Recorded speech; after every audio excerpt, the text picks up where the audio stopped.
Ora bem, então, partindo desta noção desejavelmente mais consolidada de individualismo metodológico, qual o método adequado para estudar os fenómenos sociais? Qual a metodologia adequada para as ciências sociais? E aqui, Hayek, como eu disse no início, usava a expressão composite method. Porquê este compósito? Pelo seguinte, é que se nós estivermos a falar de ciências naturais, o que é que nós temos? Nós temos um fenómeno que estamos a analisar e temos ideias sobre esse fenómeno. Okay? E é possível, não totalmente, mas até um ponto razoável, fazer uma separação entre as duas coisas. Ora, o que é que acontece nas ciências sociais? É que nós temos as ideias em dois sítios, digamos assim. Nós temos ideias sobre os fenómenos sociais, mas os fenómenos sociais são eles próprios, em larga medida, ideias. São eles próprios, em larga medida, avaliações subjetivas dos indivíduos. Vou usar o mesmo exemplo que o Hayek dá no livro. O primeiro exemplo que ele dá no livro.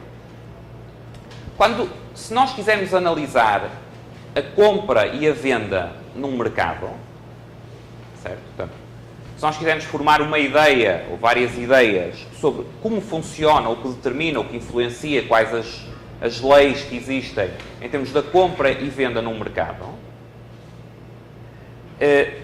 nós estamos a querer formular ideias sobre ideias. Ou seja, há razões que levam, e avaliações subjetivas, que levam a que alguém num determinado momento compre ou venda num mercado. E, por sua vez, explicar isso é ter ideias sobre essas ideias.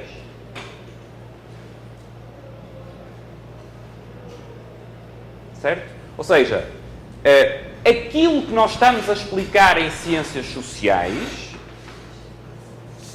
é algo que tem na base o mesmo tipo de processo cognitivo que nós usamos na explicação. Ou seja, não é eu aplicar ideias a um fenómeno que é mais ou menos externo. Mesmo nas ciências naturais ele não é totalmente externo, mas que é razoavelmente externo. Não, quando nós estamos a falar de processos sociais, nós estamos a aplicar ideias para analisar o que são, na essência, outras ideias. E reparem uma característica, mantendo no exemplo que eu dei, uma característica específica das ciências sociais.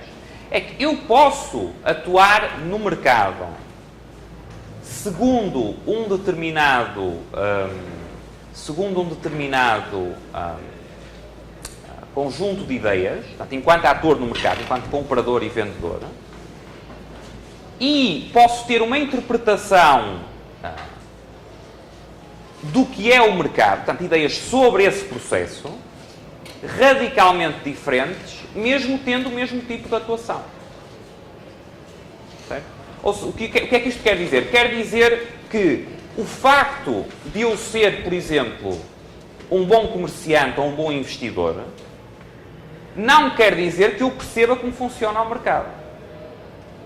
E o reverso também é verdade. O facto de eu perceber como funciona o mercado não quer dizer que eu seja um bom investidor. Um bom exemplo histórico disso era o Keynes, que foi alguém que ganhou muito dinheiro nos mercados e produziu explicações muito pobres sobre o funcionamento dos mercados. Um exemplo que quem for keynesiano não gostará, mas isto, reparem aqui, voltando ao ponto fundamental, o que é que isto ilustra? Ou porque é que isto pode acontecer? Isto pode acontecer porque o próprio objeto de estudo nas ciências sociais próprio objeto de estudo nas ciências sociais, é constituído por ideias. É constituído exatamente pelo mesmo com o que eu tento construir as explicações. Certo? Ora bem, e qual é que é a implicação disto, então, do ponto de vista de como é que chegamos ao tal método compósito? Não é? Hayek diz que nós... Um primeiro ponto que temos que tornar claro é que, dentro dessas ideias, não é? Desses dois tipos de ideias, é que nós temos, por um lado, o que ele chama opiniões motivadoras ou constitutivas da ação. Portanto, isto serão as tais... o que está na base do que leva, no exemplo que eu dei, a comprar ou vender no mercado. Portanto, a pessoa que compra ou vende, que aceita ou não um determinado preço, faz isso com base numa avaliação subjetiva das condições à sua volta e com base num determinado conjunto de ideias. Não é? Então, que são ideias motivadoras ou constitutivas da própria ação da pessoa. E depois temos um segundo nível de ideias, que são ideias sobre estas ideias. E que são as ideias que se colocam, o Hayek chama opinião explicativa ou visão explicativa, em que eu vou tentar perceber os processos que decorrem ao primeiro nível. Okay? Portanto, o método é compósito, porque precisamente tem estes dois níveis. Eu tenho que perceber a natureza das opiniões motivadoras ou constitutivas da ação e, em parte, isso é percebido pela experiência, em parte por introspecção. E aqui, depois vamos ver já a seguir que entre o caminho metodológico de Hayek e de Mises há um ênfase diferente colocado numa via ou noutra. Mas, ou seja, há uma primeira parte que não é replicável em laboratório, que não é replicável num modelo matemático. Portanto, é uma parte que eu, por introspecção ou por experiência, eu tenho uma determinada familiaridade com a noção de que as pessoas, na realidade, agem com base nas tais opiniões motivadoras ou constitutivas da ação, não é? Portanto, que as pessoas, para comprar e para vender, fazem determinado tipo de avaliações e determinado tipo de raciocínios. E depois tem um segundo passo, portanto, mas só isso não basta, não é? Só isto em si não me explica nada. Portanto, é fundamental para eu ter a base que eu vou analisar, para eu definir bem o objeto de análise. Mas isso só me definiu o objeto. Portanto, quando eu estiver bem ciente destas e conseguir delimitar para um determinado fenómeno social estas opiniões motivadoras ou constitutivas da ação, eu ainda só fiz a primeira parte. Falta a segunda parte do método compósito. Qual é a segunda parte? É um esforço deliberado, um esforço construtivo de reflexão sobre essas ideias motivadoras ou constitutivas da ação.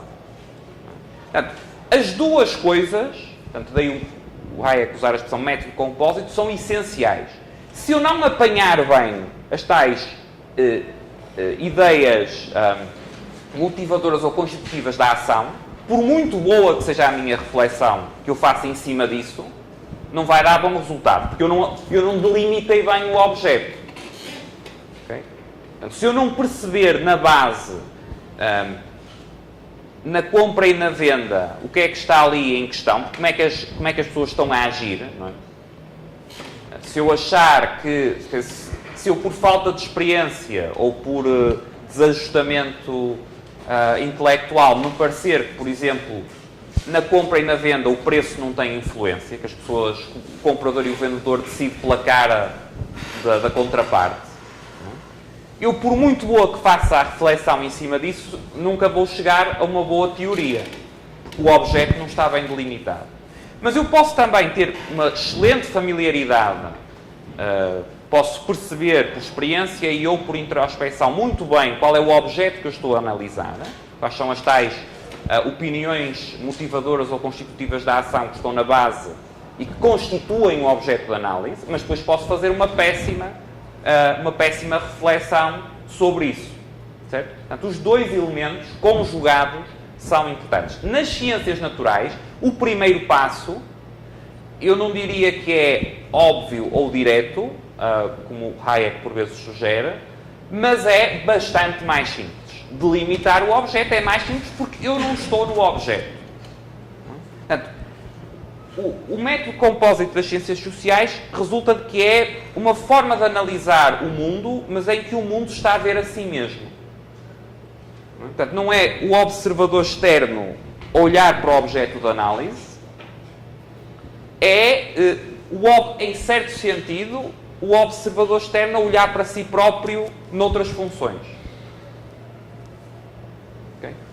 Portanto, quem analisa é ele próprio objeto de análise. Ele próprio, enquanto ser humano, objeto de análise. E as ferramentas intelectuais que ele tem para analisar são as mesmas que ele usa, ou que as pessoas usam, quando agem. Certo? Ora bem, portanto, temos estes dois níveis. Podemos chamar familiaridade com os padrões da ação humana e, por outro lado, um esforço deliberado de reflexão sobre esses padrões. Onde é que eu creio que nós podemos identificar uma das principais pontos de tensão metodológica entre Hayek e Mises, e isto sem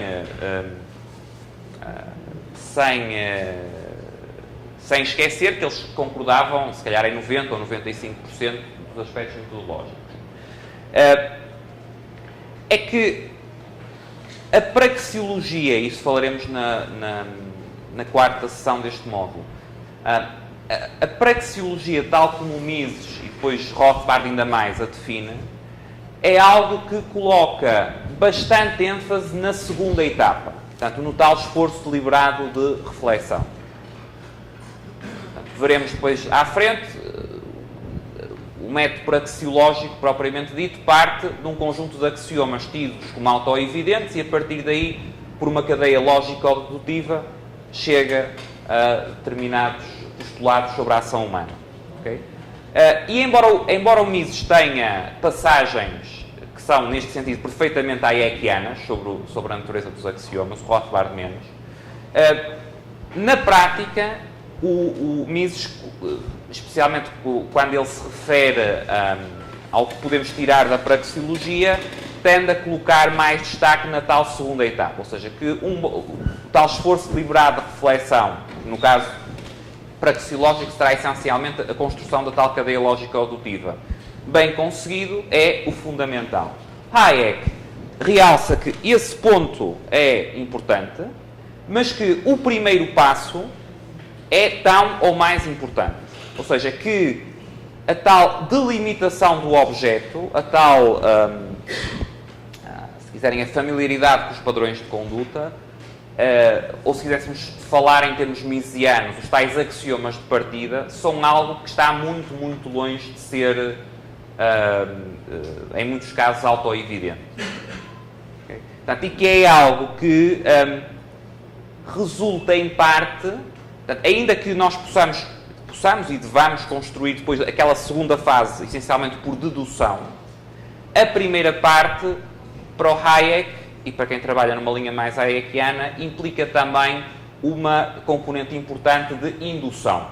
Ou seja, com base na realidade, com base na experiência, com base na familiaridade com os padrões de conduta que observamos, extrair daí determinadas regularidades que são o ponto de partida da análise.